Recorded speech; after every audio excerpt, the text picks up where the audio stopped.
This video is from my other channel, here Aline's Adventures, and it's all about how to be carnivore in Kuala Lumpur, Malaysia. So also on this channel. This time we were in Kuala Lumpur. We were only in Kuala Lumpur from October 17th until October 29th, 2025. And this time we weren't staying in Airbnb, we were cat sitting for 6 days while our hosts went to Bangkok. And we kept staying there for another 5 days, even though the hosts came back, they let us stay there until we had our flight on October 29th, 2025 to go to Sydney, Australia. So that was super nice. So when I got there, Wendy, our host, told me there is no iodine-free salt in Malaysia. It got banned. And I looked it up, and yes, since September 30th, 2020, all salt in Malaysia that's under 20 kilograms had to have added iodine. Fuck, I barely had any salt left, clean salt left. We already bought salt with iodine for Paul in Phnom, Thailand, because there we couldn't find any iodine-free salt. So we already bought that there, so I wouldn't run out of my clean salt. And I actually started to salt all my foods with the fish sauce that is very salty, so I wouldn't have to use my salt. And by the way, my favorite squid brand fish sauce from Thailand, Paul found that as well in Kuala Lumpur, Malaysia, and he bought me one. Look what we found here in Kuala Lumpur, Malaysia. My favorite fish sauce from Squid brand, just anchovies and salt. It's from Thailand, this brand. First time we found it in Thailand, in Mae Rim. We also found it in Indonesia, where it was even cheaper than in Thailand. And here in Malaysia, it's the most expensive so far. I think $2.60 or something. And the first time it actually has this premium fish sauce, first press extra virgin. Wow, never saw that one on it. So I was worried I wouldn't have enough salts for me, clean salts. But oh, Wendy had so many salts, and even like special ones. Wendy, our host, lets me use all her salts. She has many more, but they're not clean for me, pure. Those are also not totally 100% like pure. What does pure mean? I think nothing added to it. Well, anyways, let's look at it. Here, just a regular Himalayan pink salt from Pakistan, good old thing. Here, oh, I really like those. Look, I got that one out to show you. So beautiful. So this is like sea salt flakes. I love those, and they just they taste differently. Those here, just another French sea salt. I really like French sea salt. She said I should open it. This is a fine brine. Here, oh, I love this black lava salt. This is like really sulfury. It smells and tastes like sulfur, and it's so delicious. I used to have it in Reno. I have a little bit with me, but a tiny bit. My friend gave some to me. I love it, but it's just very little. So I'm super happy. I have here some more to use. Then this one here, red gold sea salt from Hawaii, and this has Alea clay in it.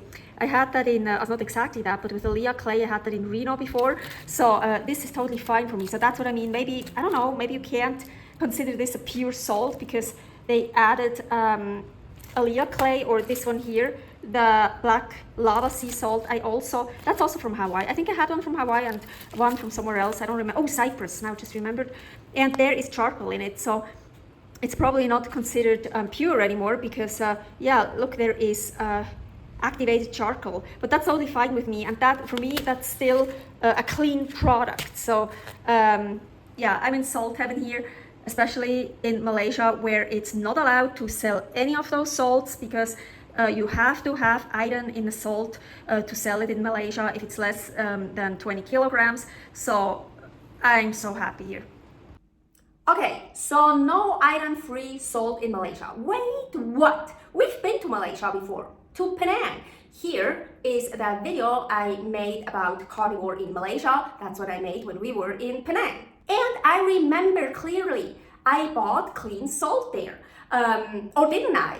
800 grams, clearly below the 20 kilograms. So with Paul together, I checked all the pictures I took. So was that salt really clean, or did we get ripped off or something? So the salt we bought in Penang, Malaysia, it said chemical free.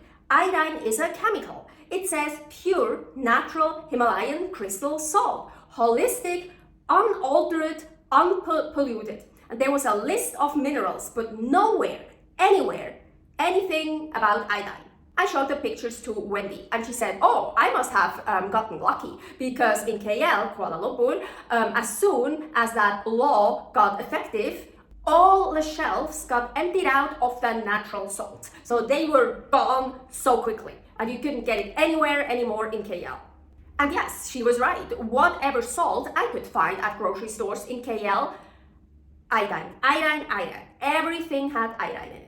What do people do with thyroid problems? There are people, they can't have extra iodine, and so what would they do? It would be really harmful for them. And also, I just believe in freedom of choice, freedom of speech. I mean, who the fuck cares if you buy salt with iodine or not an iodine?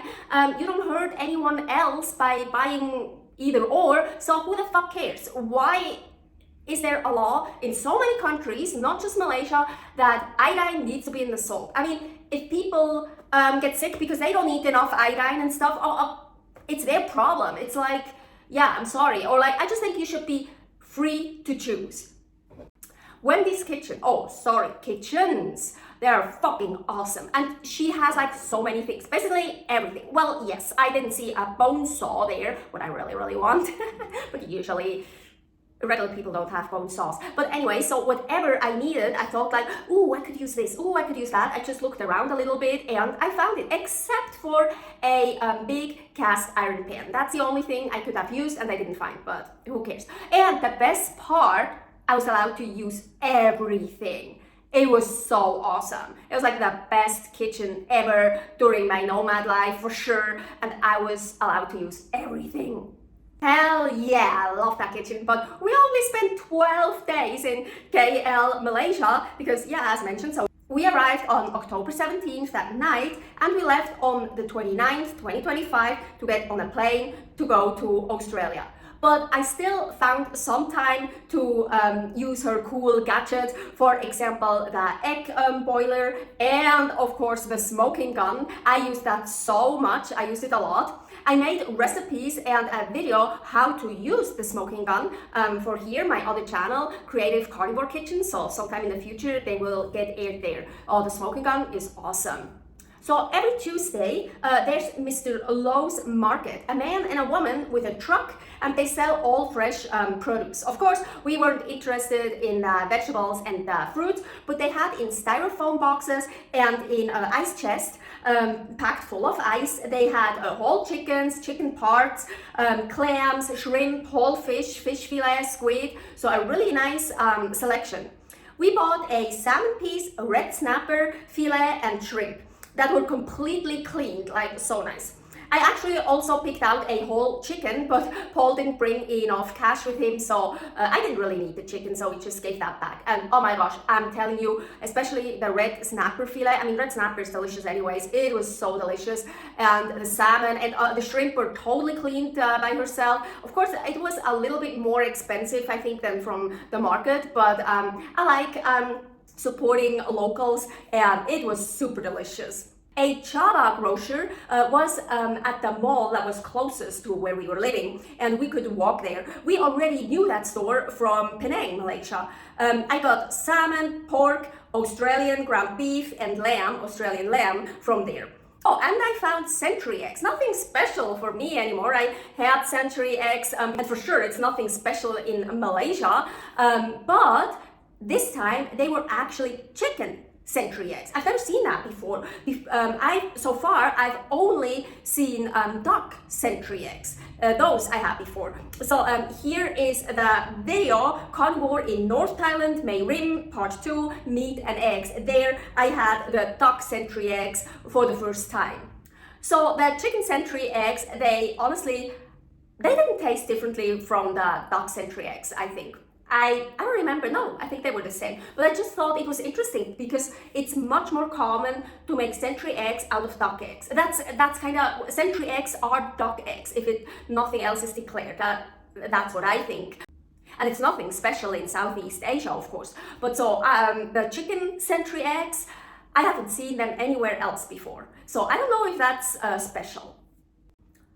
Oh, I was so looking forward for raw goat's milk again in Malaysia, because when we were in Malaysia before in Georgetown at a Indian mutton and lamb butcher, we found amazing, delicious raw goat's milk. At Chaba Grocers in KL, we found pasteurized goat's milk. I don't want that.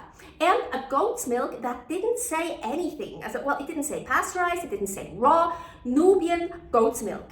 So I googled it and it said that milk wasn't pasteurized but heat treated. So not completely raw anymore, but also not pasteurized. So I don't know, I didn't buy it. Later at home I looked it up again and I actually figured out raw dairy is illegal in Malaysia.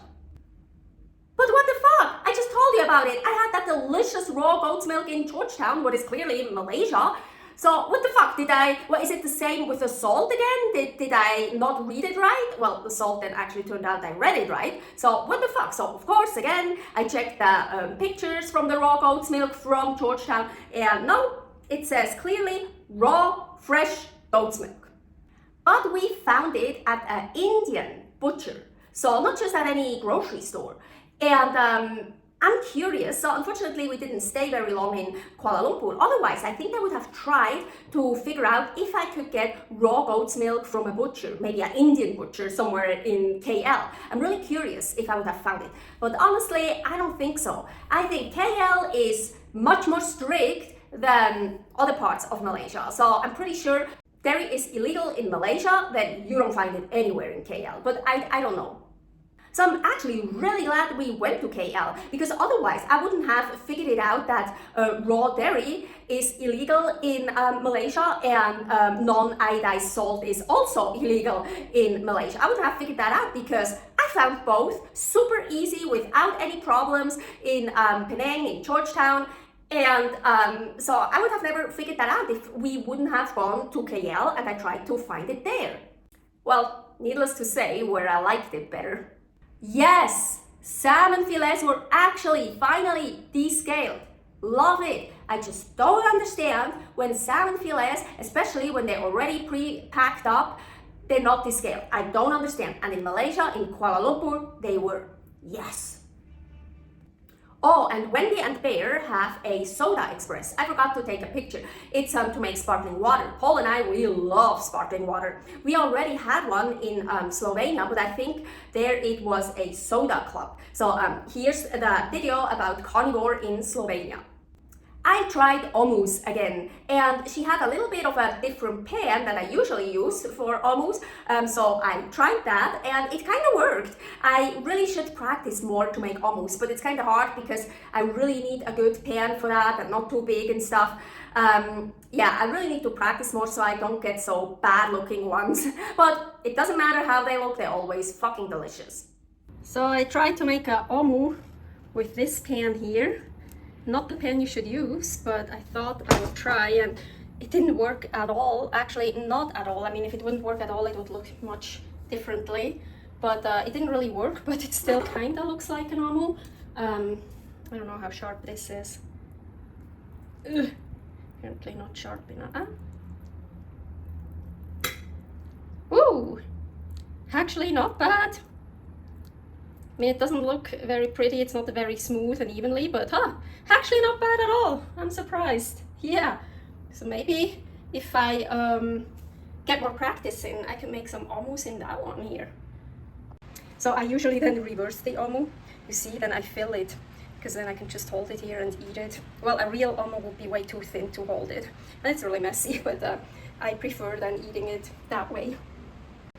The rest of the egg from the omu, so that was still in the bowl, I just put in here. I didn't even turn it on, it was just a hot pan. And I got this out of it, the egg thing, and I could even place it like that. Isn't that so super cool? So I don't need sugar to make these pretty things here. Well, maybe I was just lucky, but I'm gonna try to do that more often. So cool, I love it. Decoration, just egg and salt, not gelatin, nothing, really just egg. When Wendy and Bear came back, Wendy took us to an open market, and she said usually it's much bigger. It wasn't that big because Deep Diwali, the most important Indian holiday just happened, and Malaysia is very multicultural, so it has a lot of Indians. So the market was much, much smaller. We still got some nice pork at her favorite pork seller. She wanted to show me how to use the sous vide. That's why we got the pork. And her favorite fish guy was already out of fish, and the goat guy unfortunately wasn't there. I fucking need a sous vide. It's so awesome. So Wendy made a pork tenderloin, for actually two, for Paul, Bear, and herself, and I made also a little piece of pork tenderloin and a pork shoulder for myself. I fucking hate pork tenderloin. It's so lean. It's so dry. It's so unflavorful. I hate it. But Wendy swore how delicious it would be after sous vide. So I had to try it. I wanted to try it. And holy shit, it was to die for. Of course, I made the mistake that after sous vide, I put it too long in a frying pan to just fry the outsides. And I made the same mistake with the pork shoulder as well. So I kind of destroyed my pieces a little bit, but still, I could tell how delicious they were and how delicious they would be. I didn't destroy it completely, but it's just a bit too long. So I could still tell how delicious it is. Thank you so much, Wendy, for showing me the sous vide. I'm such a fan of it. I absolutely love it. And of course, once I have my own sous vide, I will make the recipe and I will post it. I will show it here or in my Creative Carnivore Kitchen channel for sure. But I can already explain here what she did, how she made it. So first, she brines the meat for about 2 to 3 hours. Then she seasons it with chicken bouillon powder and seals it in a vacuum sealed bag. I did the same steps she did with mine, but of course I didn't season it. Just with salt, and some liquid smoke I put in mine. So then she puts the sous vide machine on a pot. So the sous vide machine is actually just a gadget that measures the temperature of the water. So she puts that in a big pot and she brings the water temperature to 52 degrees Celsius. What is 125.6 Fahrenheit, so very low for pork, super low, way too low. But then she sous vides the tenderloin for 2 hours. And then they're actually ready to eat, but she takes them out of the bag, dries them off very well with paper towels. Then she puts mayonnaise around it and sears them very quickly, important, very quickly on very high heat all around for a nice crust. Once we will settle down again somewhere, I need a fucking sous vide. I want it for all those lean, unflavorful, dry cuts that I usually don't like. Oh, I already have so many ideas, recipe ideas, and what to do with it. Oh my gosh. Again, thank you so much for showing me this. So awesome. Stay healthy, stay happy, stay excited.